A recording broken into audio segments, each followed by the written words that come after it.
Lezione 1. La natura mutevole dello sport. Anna, posso avere la tua opinione su qualcosa legato allo sport? Sono un po' confuso su un problema particolare.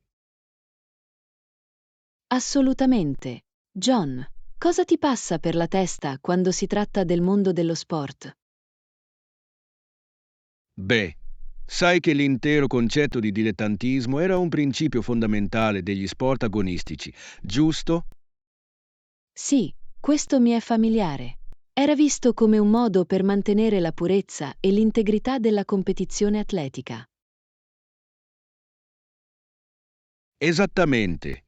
Ma sembra che questa filosofia sia davvero cambiata nel tempo, non credi? Hai ragione. Il confine tra dilettanti e professionisti è diventato sempre più labile, soprattutto ai massimi livelli dello sport. Mm, sì. Cioè, era scandaloso se un atleta veniva sorpreso ad accettare qualsiasi tipo di pagamento o accordo di sponsorizzazione. Assolutamente. Era visto come un tradimento dello spirito amatoriale. Ma ora anche gli atleti olimpici sono apertamente professionisti. Precisamente. E mi viene da chiedermi se quel cambiamento abbia in qualche modo contraddetto la filosofia alla base dello sport. Questo è un punto interessante. Pensa che la commercializzazione dello sport abbia eroso parte della purezza e degli ideali che lo definivano? In un certo senso, sì. Voglio dire, l'intero concetto di dilettantismo riguardava il mantenimento di condizioni di parità, giusto? Giusto, aveva lo scopo di garantire che il successo atletico si basasse esclusivamente sull'abilità e sulla dedizione, non sulle risorse finanziarie. Esattamente. Ma ora ci sono questi atleti e squadre super ricchi che possono essenzialmente comprarsi la strada verso la vittoria. Capisco a cosa ti riferisci. L'aumento della professionalità ha introdotto molte più disuguaglianze nell'equazione. Precisamente. Sembra che l'etica dello sport sia passata dalla pura ricerca dell'eccellenza a quella più incentrata su denaro e sullo spettacolo. È un'osservazione davvero ponderata, John. Sembra contraddire alcuni dei valori fondamentali su cui lo sport è stato originariamente costruito. Sì, è una questione complessa. Sono curioso di sentire la tua opinione. Pensi che l'evoluzione dello sport sia stata complessivamente positiva o negativa? Questa è un'ottima domanda. Penso che ci siano dei meriti sia per le modelle dilettanti che per quelle professioniste. Ma vale sicuramente la pena esaminare in che modo i cambiamenti hanno influito sullo spirito di concorrenza alla base. Completamente d'accordo. È un argomento ricco di sfumature, di sicuro. Comunque, grazie per aver chiacchierato con me, Anna. È utile avere il tuo punto di vista. Certo, John, sono sempre felice di esplorare questo tipo di discussioni stimolanti sullo sport e sulla società. C'è molto da disfare lì. Assolutamente. Va bene. Devo andare, ma è stato fantastico. Ci vediamo dopo. Lezione 2. Affrontare le sfide con fiducia. Anna, posso farti rimbalzare qualcosa? Sono un po' stressato per una sfida imminente. Certo. John, cosa sta succedendo? Sarò lieto di ascoltare e vedere se posso offrire qualche consiglio. Beh, c'è un grande progetto al lavoro che mi è stato affidato il compito di dirigere. Ad essere onesti, mi sento un po' fuori dal mio punto di vista. Capisco. Cosa ti fa sentire stressato in questo progetto? Immagino sia solo la scala e la complessità. Sta davvero superando i limiti della mia esperienza e competenza.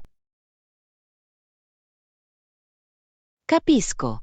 Affrontare una sfida importante può sicuramente essere scoraggiante, ma sai, questa è anche un'opportunità di crescita.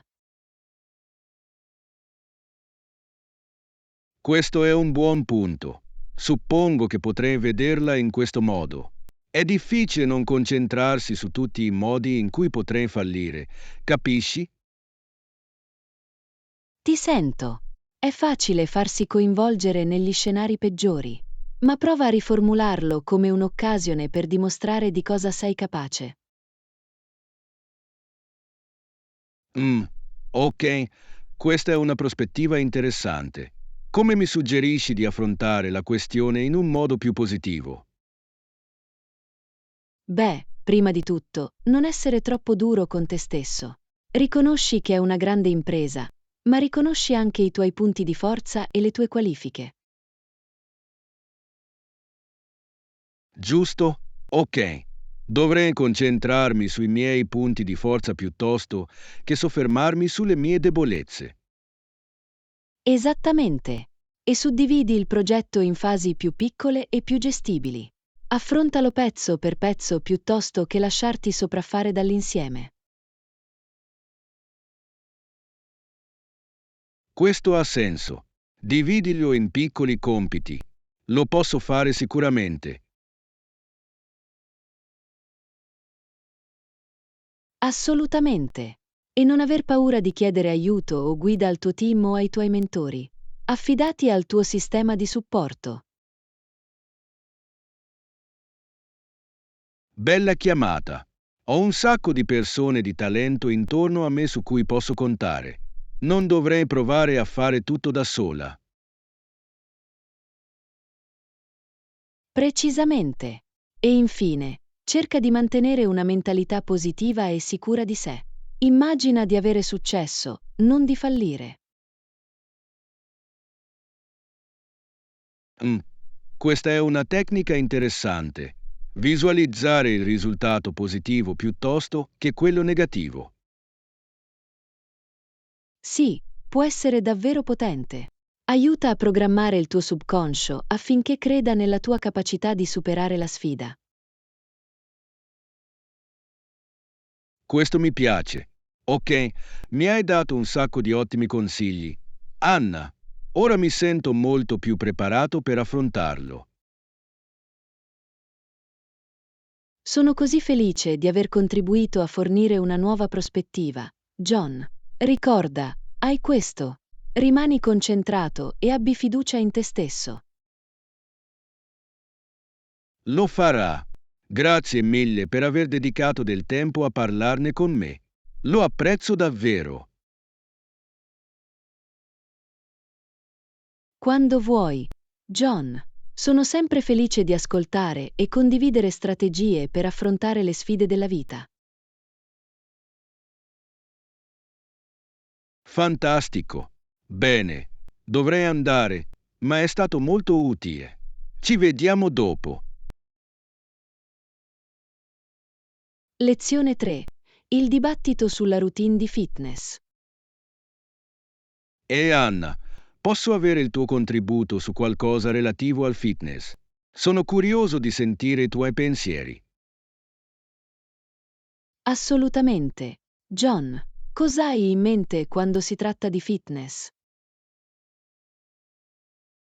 Beh, ho cercato di definire la routine di allenamento perfetta. Capisci? Sono indeciso tra concentrarmi maggiormente sul cardio o sull'allenamento della forza. Capisco. Questo è un dilemma interessante. Cosa hai fatto finora nel tuo regime di fitness? In questo momento sto puntando a circa 30 minuti di cardio e 15 minuti di stretching al giorno. È un buon equilibrio. Ma che dire dell'allenamento della forza? Ti senti come se stessi trascurando questo aspetto? Questo è il punto. Ho risparmiato sull'allenamento della forza. Immagino di essere solo più attratto dal cardio. Posso capire il fascino del cardio, ma è importante non trascurare anche i benefici dell'allenamento della forza. Hai fatto una buona osservazione. Quale pensi debba essere l'equilibrio ideale tra i due? Beh, dipende davvero dai tuoi obiettivi di fitness specifici. Ma in generale, consiglierai di puntare a un rapporto 2 e 1 minuto o 3 e 1 minuto tra allenamento della forza e cardio. Ok, questo è interessante. Non avevo considerato una scissione del genere. Puoi approfondire un po'? Certo, il motivo per cui suggerisco di concentrarsi un po' di più sull'allenamento della forza è che aiuta a costruire e mantenere la massa muscolare, che è così importante per la salute e la forma fisica in generale. Ah, capisco. Quindi l'allenamento della forza completerebbe il cardio in termini di un allenamento completo. Esattamente. Il cardio è ottimo per la salute cardiovascolare e per bruciare calorie, ma l'allenamento della forza aiuta a sostenere questo obiettivo aumentando il tono muscolare e il metabolismo. Questo ha molto senso. Immagino di aver trascurato l'aspetto della costruzione muscolare nella mia routine. È un errore comune, ma è importante trovare quell'equilibrio.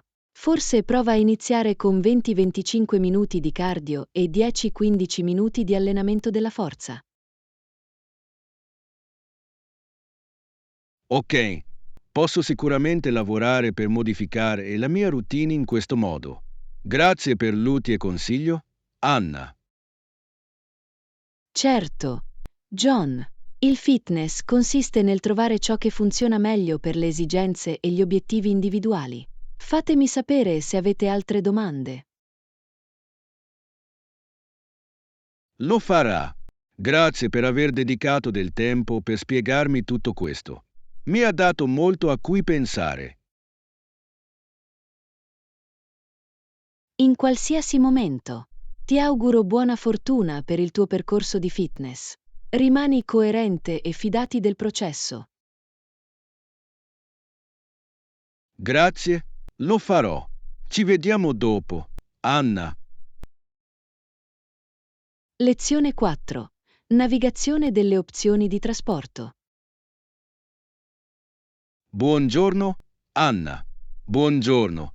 Volevo farti una domanda sui trasporti, se non ti dispiace. Ehi, niente affatto. Sono felice di parlare dei trasporti.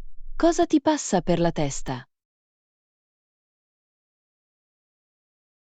Beh, ho cercato di trovare il modo migliore per spostarmi in città in questi giorni e sono un po' indeciso tra diverse opzioni. Ok, capisco. Quali sono le possibili modalità di trasporto? Sto principalmente cercando di decidere tra prendere l'autobus, andare in bici o utilizzare un servizio di rideshare come Uber o LYFT. Ah, capisco. Queste sono tutte opzioni valide, ognuna con i propri pro e contro. Quali fattori stai valutando nella tua decisione?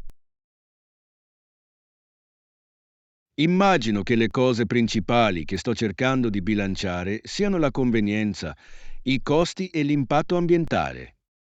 Questo è un ottimo approccio. Queste sono tutte considerazioni davvero importanti nella scelta di come spostarsi. Esattamente. Voglio dire, l'autobus è probabilmente l'opzione più ecologica, ma può essere meno conveniente. Capisci? Sicuramente. Le linee e gli orari degli autobus non sempre si adattano perfettamente alle nostre esigenze. Che ne dici di andare in bicicletta? Questo è un buon punto. Andare in bicicletta potrebbe essere una bella via di mezzo, fa bene all'ambiente e mi dà una certa flessibilità. Giusto. Ed è anche un ottimo modo per fare un po' di esercizio durante il tragitto giornaliero. Hai preso in considerazione fattori come il tempo e la distanza? Questa è una buona domanda. Il tempo è sicuramente una considerazione e la distanza dalla mia destinazione può variare parecchio. Ok, ecco dove le opzioni di rideshare come Uber o LYFT potrebbero tornare utili, soprattutto per viaggi più lunghi o maltempo. Sì, è una buona scelta. Sono probabilmente i più convenienti, ma decisamente più costosi dell'autobus o della bicicletta. Esattamente. Si tratta solo di valutare i compromessi e capire qual è la soluzione migliore per le tue esigenze e il tuo budget specifici. Assolutamente. Mi hai dato molto a cui pensare. Apprezzo davvero che tu abbia dedicato del tempo per affrontarlo con me. Felice di aiutarti, John. Il trasporto può essere difficile da gestire, ma sono sicuro che troverai la soluzione giusta per te. Grazie. Terrò sicuramente a mente il tuo consiglio mentre prenderò la mia decisione. Va bene. Dovrei andare, ma è stato fantastico. Suona bene. Fammi sapere se hai altre domande sui trasporti. Fate attenzione. Lo farà. Grazie ancora, Anna. Ci vediamo dopo. Lezione 5. Strategie di rete. E Anna, posso dirti qualcosa sul networking? Sono appena tornato da un grande evento del settore. Assolutamente. John, sono felice di parlare di networking. Com'è andato l'evento per te? Beh, mi sento abbastanza bene. Ho stretto degli ottimi contatti che spero portino a nuove opportunità di business. È meraviglioso da sentire. Il networking può essere uno strumento molto prezioso. Avevi una strategia specifica per l'evento? Sai, ho cercato di essere un po' più intenzionale questa volta. Mi sono assicurato di presentarmi alle persone, fare domande e cercare davvero di creare connessioni significative. Eccellente. Questo è esattamente l'approccio giusto. Il networking è una questione di qualità rispetto alla quantità quando si tratta delle connessioni che si effettuano. Sicuramente. Non ho solo cercato di raccogliere quanti più biglietti da visita possibile. Mi sono concentrato sull'avere conversazioni autentiche. È così importante. E hai trovato qualche tecnica particolare utile per facilitare questi scambi significativi?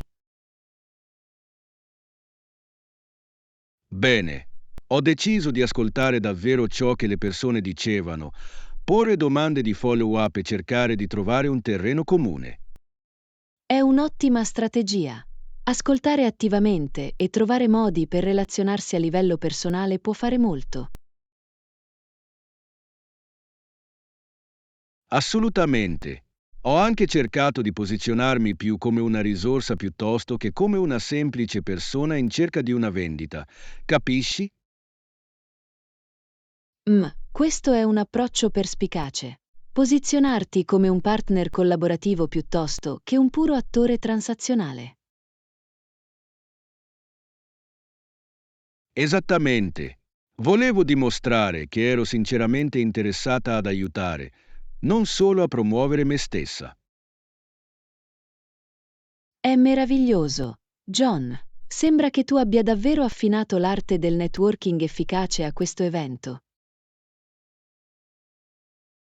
Lo spero davvero. Mi sento abbastanza bene riguardo alle connessioni che ho creato e al potenziale che hanno. Questo è fantastico. Mantenere e coltivare queste nuove relazioni sarà fondamentale per andare avanti. Sicuramente. Ho intenzione di seguire tutti e vedere come posso continuare a fornire valore. Eccellente. La coerenza e il follow-up saranno così importanti. Ben fatto per navigare nel processo di networking. Grazie, Anna. Grazie davvero che tu abbia dedicato del tempo per parlare di questo. È utile avere le tue intuizioni. Certo, John, fare rete è un'abilità fondamentale ed è bello vederti avvicinare ad essa con tanta attenzione. Continuate così. Lo farà. Va bene. Devo andare, ma è stato davvero prezioso. Ci vediamo dopo. Lezione 6. Il fascino di Bali. Ehi Anna, ho sempre voluto visitare Bali. Cosa sai delle attrazioni che vi si trovano? Oh, Bali è una destinazione meravigliosa e culturalmente ricca. C'è così tanto da vedere e da fare. Davvero? Quali sono alcune delle principali attrazioni che ti hanno colpito? Bene, i bellissimi templi indù sono una grande attrazione, come i famosi templi di Tanalot e Uluwatu. Ah sì, ho visto delle foto di quelle e sembrano assolutamente mozzafiato. Sicuramente. E i paesaggi naturali sono semplicemente incredibili. Le rigogliose risaie terrazzate, le splendide spiagge e i maestosi vulcani. Wow, sembra il mio tipo di posto. Adoro essere immerso in splendidi ambienti naturali. Anch'io. E le esperienze culturali sono davvero uniche. Puoi visitare villaggi tradizionali, assistere a vivaci spettacoli di danza e conoscere le arti e i mestieri locali. Questo è fantastico. Mi piacerebbe avere una comprensione più profonda della cultura e dello stile di vita balinesi. Assolutamente. E il cibo è fuori dal mondo, così fresco, saporito e unico nella regione. Mm, mi stai davvero vendendo a Bali. Anna, sento di dover iniziare a pianificare un viaggio lì presto. Dovresti assolutamente. È un posto così speciale. La combinazione di bellezza naturale, ricca cultura e calda ospitalità è davvero impareggiabile. Va bene, mi hai convinto. Bali è nella mia lista dei viaggi da non perdere. Grazie per la fantastica panoramica. È un piacere, John. Sono sicuro che ti divertirai moltissimo se avrai la possibilità di venire a trovarci. Fammi sapere se hai bisogno di altri consigli su Bali. Lo farà. Lo apprezzo. Ci vediamo dopo. Lezione 7. Prenotare la camera d'albergo perfetta. Ehi Anna, sto cercando di prenotare un hotel per un prossimo viaggio e potrei usare il tuo contributo. Quali pensi siano alcuni aspetti chiave da considerare? Oh, prenotare un hotel può sicuramente essere una parte importante della pianificazione del viaggio. Che tipo di viaggio è questo? Per lavoro o per piacere? In realtà è un po' entrambe le cose. Una conferenza di lavoro, ma spero di prolungare il mio soggiorno e fare anche qualche giro turistico. Ok, questo ha senso. In tal caso, suggerirei di cercare un hotel in grado di soddisfare le tue esigenze professionali e personali. Buon punto. Qualche consiglio specifico su cosa concentrarsi? Beh, per cominciare, esaminerei le opzioni di camera. Vedi se riesci a trovarne una ai piani più alti, perché tendono ad essere più silenziosi. Ah sì, questo è un ottimo consiglio. Mi assicurerò di controllare la disponibilità delle camere per i piani superiori. E se possibile, cercate di trovare una camera con una bella vista, anche se costa un po' di più. Può davvero migliorare la tua esperienza complessiva. Oh, Sembra adorabile. Una camera con una splendida vista sarebbe davvero bella, soprattutto per la parte di svago del viaggio. Sicuramente. E non dimenticare di dare un'occhiata ai comfort e ai servizi dell'hotel, come il centro fitness, la piscina o il centro business. Bella chiamata. Questo tipo di strutture in loco potrebbe essere molto utile, soprattutto se voglio allenarmi di nascosto durante il mio tempo libero. Esattamente. E se lavorerai in albergo, assicurati che la camera abbia un'area di lavoro confortevole. Giusto, questa è una considerazione davvero importante. Devo assicurarmi di avere un posto fisso per lavorare. Assolutamente. E, naturalmente, la posizione dell'hotel rispetto alla sede della conferenza e ai luoghi turistici che desideri visitare. Punto eccellente. Dovrò mappare tutto per trovare la posizione centrale più comoda. Sembra che tu sia sulla strada giusta. John, fammi sapere se hai bisogno di altri consigli per prenotare un hotel man mano che restringi le opzioni. Lo farò. Grazie mille, Anna. È stato davvero utile. Mi hai dato molte cose fantastiche da tenere a mente. Felice di aiutarti.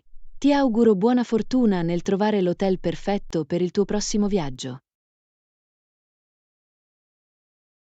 Lo apprezzo. Va bene. Devo andare, ma mi assicurerò che le scelte finali siano prese da te.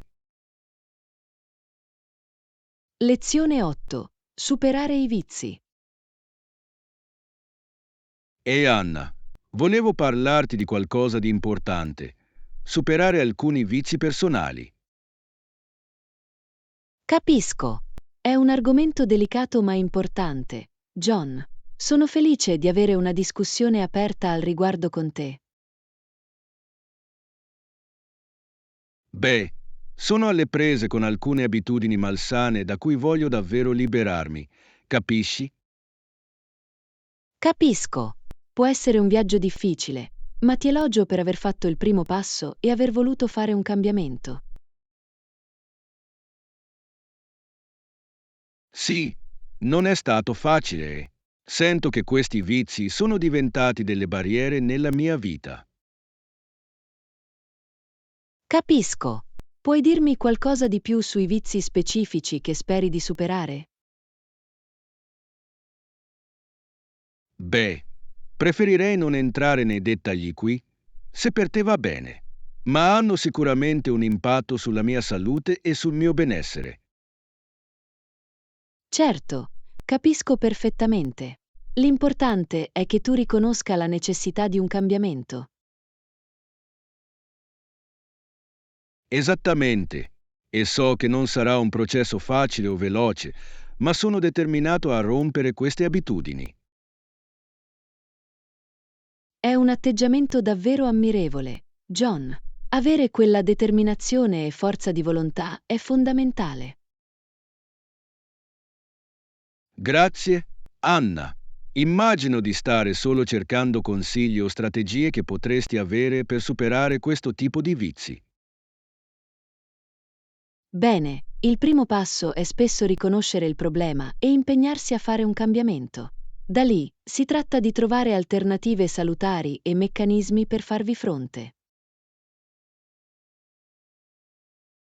Mm, ha molto senso. Sostituire le abitudini malsane con altre più positive. Precisamente. Ed è importante essere pazienti e gentili con se stessi durante tutto il processo. Superare i vizi non è facile. Apprezzo questa prospettiva. È facile essere troppo duri con me stesso, ma so che devo rimanere positivo. Assolutamente. Celebrate le piccole vittorie ottenute lungo il percorso e non scoraggiatevi se di tanto in tanto commettete qualche errore. Capito. Lo terrò a mente. Tutto questo è stato davvero utile. Anna, mi sento un po' più preparato per affrontare questo problema. Sono così felice di aver potuto fornire una guida utile. John, ricorda, hai questo. Sono qui se hai bisogno di ulteriore supporto. Grazie. Significa molto. Bene, devo andare, ma apprezzo davvero che tu abbia dedicato del tempo per parlarne. Certo, in qualsiasi momento. Ti auguro tutto il meglio per il tuo viaggio per superare questi vizi. Hai questo. Grazie, Anna. Mi assicurerò di tenerti aggiornato sui miei progressi. Ci vediamo dopo. Lezione 9. Comodo nel parlare in pubblico.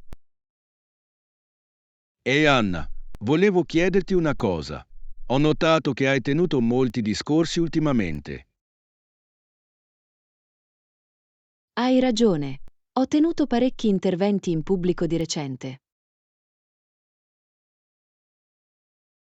È impressionante. So che molte persone trovano che parlare in pubblico sia davvero scoraggiante.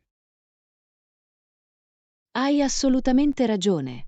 Anche per me era una delle principali fonti di ansia. Oh, davvero? Non l'avrei mai immaginato. Sembri così equilibrato e a tuo agio lassù.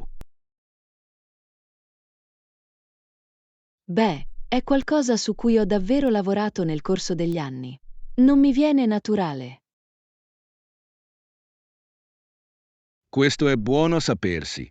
È incoraggiante sapere che anche qualcuno sicuro di sé come te ha dovuto lavorarci.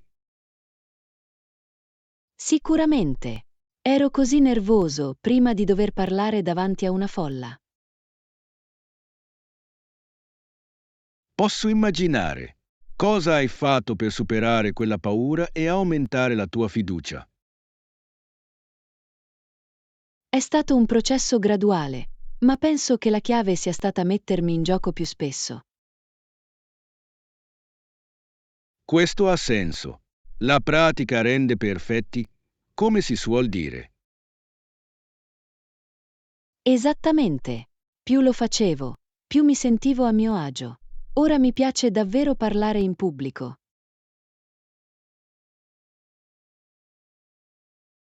Wow, è incredibile.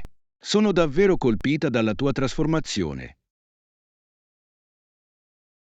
Grazie. John. Non è stato facile, ma è stata un'abilità preziosa da sviluppare. Capisco perché. Essere in grado di parlare con sicurezza davanti agli altri è una grande risorsa. Assolutamente. Mi ha aperto così tante opportunità. Scommetto. Beh, sono contenta che tu abbia trovato un modo per accettarlo. Forse puoi darmi qualche consiglio qualche volta. Assolutamente. Sarei più che felice di condividere ciò che ho imparato. Basta che mi faccia sapere. Fantastico. Te ne occuperò io. È stato davvero perspicace. Anna, Sono lieto che tu l'abbia trovato utile. Parlare in pubblico è un'abilità che chiunque può coltivare. questo è buono a sapersi. Non vedo l'ora di mettere in pratica alcune delle tue tecniche. Meraviglioso, sono sicuro che andrai alla grande. John, ricordati solo di rilassarti e divertirti. Lo terrò a mente. Grazie ancora per l'incoraggiamento e i consigli.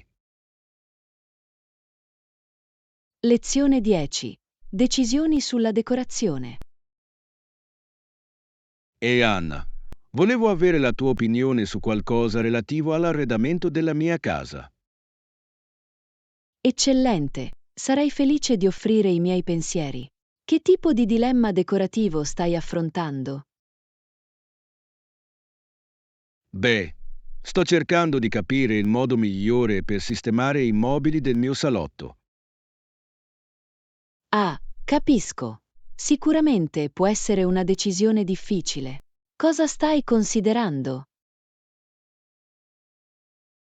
Sono indeciso tra uno schema simmetrico o un arrangiamento più eclettico. Questa è una buona domanda. Dipende davvero dallo stile generale che stai cercando. Questo è un buon punto. Sono un po' propenso a un look più moderno e minimalista. Ok, in tal caso, un layout simmetrico potrebbe funzionare davvero bene per ottenere quell'estetica. La pensi così? Temevo che potesse sembrare troppo formale o rigido. Non necessariamente con i pezzi giusti. Puoi rendere un design simmetrico molto elegante e contemporaneo.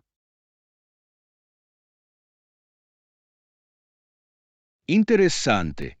Puoi darmi un esempio di come potrebbe apparire?